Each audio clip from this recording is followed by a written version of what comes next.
नमस्कार, मैं हूं तनिष्का चौरसिया और आप देख रहे हैं एलआर न्यूज। चलिए जानते हैं कुछ खास खबरें। देखिए, गैस सिलेंडर के फटने से आग लगी है। अब इस तरह की दुर्घटनाएं हो रही हैं तो उसको कोई क्या कर सकता है। सरकार की मंशा नहीं है कि हम वहां इस तरह की कोई अप्रिय घटना हो। सरकार व्यवस्थित तरीके से कुंभ को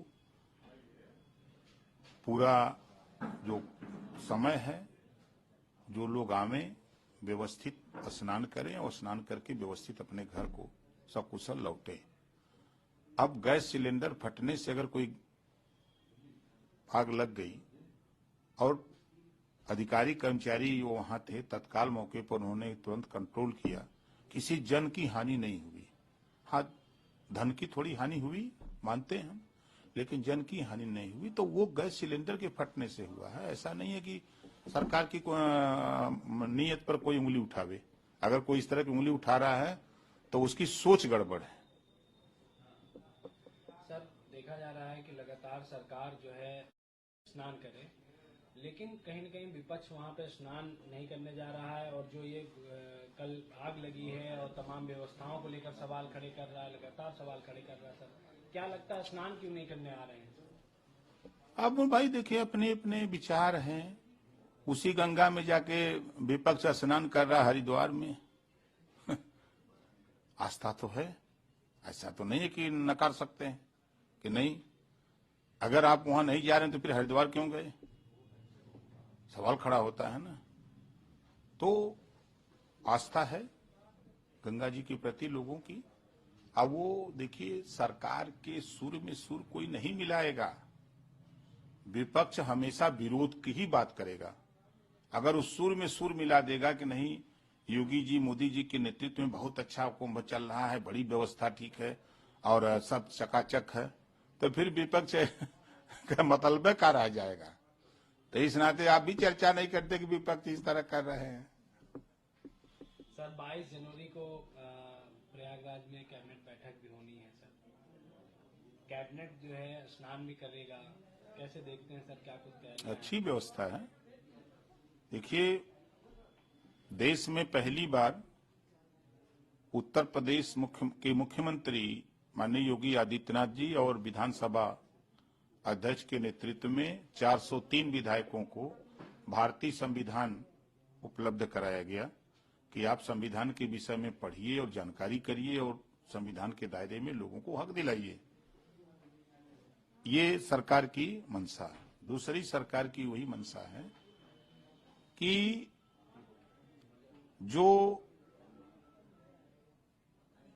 परंपरा है, सदियों से परंपरा है महाकुंभ का, तो उसमें पहली बार कैबिनेट जा रहा है। हमको अंदाज है आजादी के बाद पहली बार कैबिनेट कुंभ में डुबकी लगाने, गंगा जी में प्रयागराज में डुबकी लगाने पहली बार जा रहा है। भी एक इतिहास है।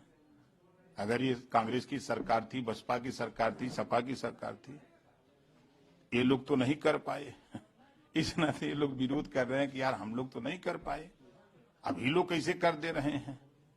इस नाते उन लोगों को चिंता है, तो नहीं कुछ कर सकते हैं तो विरोध है कर रहे हैं। सर, कल लखनऊ में तमाम मुस्लिम धर्मगुरु इस बैठक में शामिल होंगे। एनडीए सरकार जो वक्फ बोर्ड पर नया कानून लाना चाहती है, उसको लेकर बैठक हो रहा है। क्या कुछ तैयारियां सर इस बैठक को लेकर? पूरी तैयारी है। सरकार कटिबद्ध है कि मुसलमानों को न्याय दिलाने के लिए जो वक्फ बोर्ड की जमीनों पर कुछ मजबूत मुसलमान फर्जी तरीके से अपना बेचने का धंधा करते हैं, कमाते हैं, वो नहीं चाहते हैं कि जो गरीब कमजोर मुसलमान है उसको भी उसका लाभ मिले। वो नहीं चाहते हैं। इस नाते वो छटपटा रहे हैं। और सरकार की नीयत है कि जो महिलाएं हैं मुस्लिम, जो नौजवान है मुस्लिम, जो गरीब कमजोर है मुस्लिम, उसको भी अगर वो वक्फ बोर्ड की जमीन है तो उसको हिस्सेदारी मिले। सर, मिल्कीपुर उपचुनाव के लिए क्या कुछ तैयारियां हैं आप लोगों की? और क्योंकि समाजवादी पार्टी और कांग्रेस लगातार सवाल खड़े कर रही है कि मिल्कीपुर उपचुनाव है, सरकार उसमें दान नहीं करने के लिए वहां पे अपने अधिकारियों को तैनात कर रही है, वहाँ पे भेदभाव कर रही है। भेदभाव का भी आरोप लगा है कि वहाँ के पीडीए के अधिकारी जो है कम है और अन्य वर्ग के ज्यादा है। भाई देखिए, यदि समाजवादी पार्टी ये कह रही है कि वहां पीडीए के अधिकारी कम हैं, तो समाजवादी पार्टी के घर में भी तो पीडीए कम हैं। ऐसा क्यों? अधिकारी कोई नया नियुक्त होकर के नहीं वहां भेजा जा रहा है। वो समाजवादी पार्टी, कांग्रेस, बसपा के सरकारों में जो नियुक्ति पाए हैं अधिकारी कर्मचारी वही लोग हैं, उन्हीं लोगों को वहां लगाया गया है।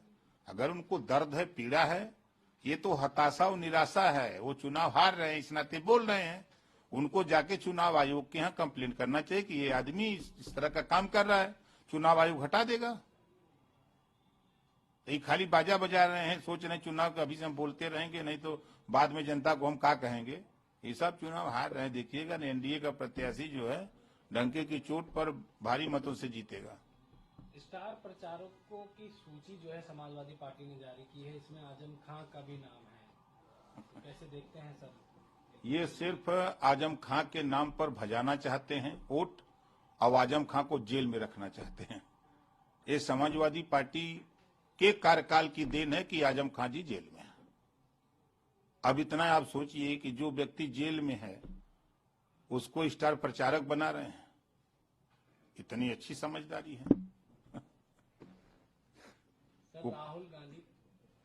राहुल गांधी कहते हैं कि जो नीतीश कुमार की सरकार ने बिहार में जो जाति जनगणना कराई वो बिहार के लोगों को मूर्ख बनाने के लिए कराई गई थी। जब उनकी सरकार बनेगी तो उसको प्रॉपर सही तरीके से कराया जाएगा। जब एनडीए में शामिल बैठक हो रही थी तब नीतीश जी बहुत अच्छे थे, हैं? तब तो आरती उतार रहे थे, जब अलग हो गए तब बहुत बुरे हैं। वो तो गलत ही किए, लेकिन कुछ किए, गलत ही किए, लेकिन शुरुआत तो किया हो। आप क्या किए? आप तो सदन में उस बिल को फाड़ दिया, नहीं होने देंगे जातिवार जनगणना। लंबे समय तक कांग्रेस की सरकार थी, हर 10 साल पे वो व्यवस्था है, होनी चाहिए जातिवार जनगणना। तो ये कांग्रेस के लोग पिछड़े, दलित, अल्पसंख्यक को धोखा देने वाली पार्टी है, उनका हक लूटने वाली पार्टी है, ये भला करने वाले नहीं है। राहुल गांधी तो कह रहे हैं कि बीजेपी और जो आरएसएस है वो संविधान विरोधी है, ये संविधान को खत्म करना चाहते हैं। तो जब उनकी सरकार थी तो पाबंदी क्यों नहीं लगा दिया? जब ये आरएसएस और भाजपा गलत है तो फिर इस पे पाबंदी क्यों नहीं लगा दी? जब उनकी सरकार थी तो वो लगा देना चाहिए था। हिम्मत तो नहीं है, खाली बोलना जानते हैं। जब सरकार थी, पावर था आपके हाथ में, तो आपने क्या किया? सर दिल्ली विधानसभा चुनाव की तैयारी चल रही है। आम आदमी पार्टी के राष्ट्र संयोजक अरविंद केजरीवाल के काफिले पे हमला होता है और उनका आरोप है कि बीजेपी के गुंडे उनके ऊपर हमला किए हैं। देखिए, वो जांच का विषय है, आरोप लगाना अलग बात है। जांच होगी, जांच में जो दोषी होगा उसके खिलाफ कार्रवाई होगी। दिल्ली विधानसभा के लिए एनडीए की क्या कुछ तैयारी है? पूरी तैयारी है दिल्ली में, पूरा देश में तैयारी, सारे विपक्ष एकजुट होकर लड़े, तब तो दिल्ली की सरकार बना ही नहीं पाए। अब तो सब वही गाना बज रहा है, दिल के टुकड़े हजार हुए, कोई यहाँ गिरा, कोई वहां गिरा, कोई पता नहीं कहाँ गिरा। तो कैसे लड़ेंगे? यही हाल है।